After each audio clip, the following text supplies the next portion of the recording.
त्यांच्याकडून कुठल्याही म्हणजे 124च्या प्रस्तावाला मान्य नाही आणि नवीन प्रस्ताव त्यांच्याकडून कुठलाही अजून आम्हाला मिळालेला नाही। काँग्रेसचा 124 जागांचा प्रस्ताव राष्ट्रवादीने धुडकावला। जागा वाटपाची चर्चा पूर्ण करण्यासाठी काँग्रेसला उद्यापर्यंतच दिला अल्टिमेटम। शिवसेना नेते सुभाष देसाई यांनी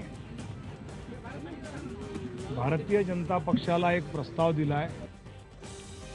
शिवसेनेने भाजपला दिला जागा वाटपाचा नवा फॉर्म्युला। सेना 155 तर भाजपला 117 जागा।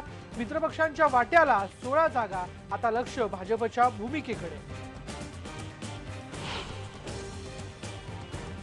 आजपासून उमेदवारी अर्ज भरायला सुरुवात झाली असली तरी राजकीय पक्षांची कार्यालय ओस।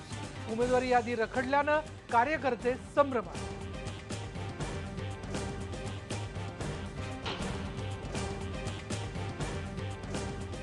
राज्यातल्या सिंचन घोटाळ्याची अँटी करप्शन ब्युरो मार्फत चौकशी होणार। अजित पवार, सुनील तटकरे अडचणीत येण्याची शक्यता, पण गृहमंत्र्यांनी फेटाळली बातमी।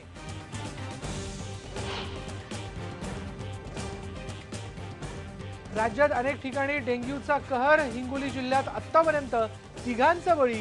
नाशिक जिल्ह्यातल्या सटाणामध्ये डेंग्यूचे 2 रुग्ण आढळले।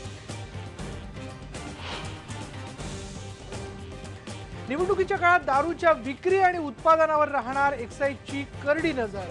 गैरवापर झाला तर होणार कडक कारवाई।